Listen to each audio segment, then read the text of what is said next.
আজকের বিষয়টি হলো রেশন কার্ড। তো আপনি যদি পশ্চিমবঙ্গের একজন বাসিন্দা হয়ে থাকেন আর আপনার যদি একটি রেশন কার্ড থাকে, তাহলে আজকের ভিডিওটি কিন্তু আপনার জন্য খুব গুরুত্বপূর্ণ হতে পারে।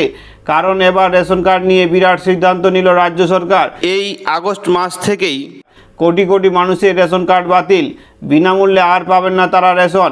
তো রাজ্য সরকার রেশন কার্ড নিয়ে কী সিদ্ধান্ত নিল, কারা কারা রেশন পাবেন না, সমস্ত তথ্যই দেখাবো আজকের এই ভিডিওতে। তাই ভিডিওটি প্রথম থেকে শেষ পর্যন্ত অবশ্যই দেখবেন, একটুকু স্কিপ করবেন না। আর আপনি যদি আমার এই চ্যানেলে নতুন দর্শক হন, তবে চ্যানেলটিকে সাবস্ক্রাইব করে অল নোটিফিকেশন অন করে রাখবেন সবার আগে ভিডিও পাওয়ার জন্য। তো চলুন ভিডিওটি শুরু করা যাক। তো আপনারা অন স্ক্রিন দেখতে পাচ্ছেন, রাজ্যের এক ধাক্কায় কমলো কোটি কোটি রেশন কার্ড। সূত্রের খবর, প্রায় 2 কোটি রেশন কার্ড বাতিল করলো খাদ্য দপ্তর। এই মুহূর্তে রাজ্যে রেশন কার্ডের সংখ্যা 8,81,00,000। আগে এই সংখ্যা ছিল 10,56,00,000। রাজ্যে প্রায় 2 কোটি রেশন কার্ড বাতিল হওয়ায় বিপুল পরিমাণ অর্থ সাশ্রয় হলো রাজ্যের। খাদ্য দপ্তরের সূত্রের খবর, এই 2 কোটি রেশন কার্ড বাতিল হলে রাজ্যে আর্থিক সাশ্রয় হতে চলেছে প্রায় 2,000 কোটি টাকা। কারা কারা আছেন এই তালিকায়? জানা যাচ্ছে এই নতুন তালিকায় বাদ গেছে মৃত ব্যক্তিদের নাম। আবার দেখা গেছে একই ব্যক্তির নামে 2টি রেশন কার্ড রয়েছে, সেক্ষেত্রেও নিষ্ক্রিয় করা হয়েছে সেই ব্যক্তির অতিরিক্ত রেশন কার্ড।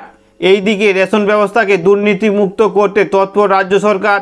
করোনা সময়কাল থেকে কেন্দ্রীয় এবং রাজ্য মিলিত উদ্যোগে বিপুল পরিমাণ খাদ্যশস্য দিচ্ছে সরকার, এবং তার অপব্যবহার ঠেকাতে কেন্দ্রীয় এবং রাজ্য উভয় স্তরে তৎপরতা শুরু হয়েছে। আর তাতেই প্রায় 2 কোটি রেশন কার্ড চিহ্নিত হয়েছে এই রাজ্যে, যেগুলি বাতিল করলো রাজ্য সরকার। সরকারি সূত্রে জানানো হয়েছে যে এই বাতিল কার্ডগুলি ইতিমধ্যে নিষ্ক্রিয় করা হয়েছে।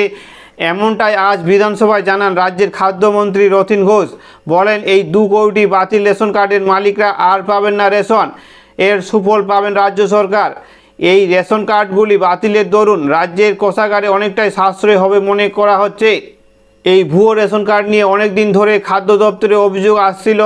কখনো একই ব্যক্তির নামে 2টি রেশন কার্ড, আবার কখনো মৃত ব্যক্তির নামে রেশন কার্ড থেকে যাওয়ায় বিনামূল্যে রেশনে খাদ্যদ্রব্য তোলার অভিযোগ আসছিল, এবং তারপরেই রাজ্য সরকারের তরফ থেকে কড়া পদক্ষেপ নেওয়া হয় এবং প্রায় 2 কোটি রেশন কার্ড বাতিল হওয়ায় এই মুহূর্তে পশ্চিমবঙ্গের অ্যাক্টিভ রেশন কার্ডের সংখ্যা 8,81,00,000। তো আপনারা বুঝতে পারলেন। এরপর আছে ফ্রি রেশন। ফ্রি রেশনের পরিবর্তন।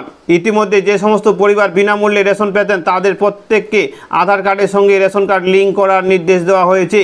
লিঙ্ক না করলে বিনামূল্যে রেশন বন্ধ হবে আগস্ট মাস থেকেই। এর আগে 5 বছরের নিচে শিশুদের ক্ষেত্রে রেশন কার্ডের সঙ্গে আধার কার্ডের লিঙ্ক বাধ্যতামূলক ছিল না, কিন্তু এই মুহূর্তে যদি লক্ষ্য করে দেখা যায়, সেক্ষেত্রে দেখবেন 5 বছরের নিচে শিশুদের কেউ রেশন কার্ডের সঙ্গে আধার কার্ডের লিঙ্ক করতে হচ্ছে। যদি আধার কার্ড না থাকে সেক্ষেত্রে বন্ধ হচ্ছে তাদের রেশন। এই বিষয়ে কোনো অফিসিয়াল বিজ্ঞপ্তি নেই।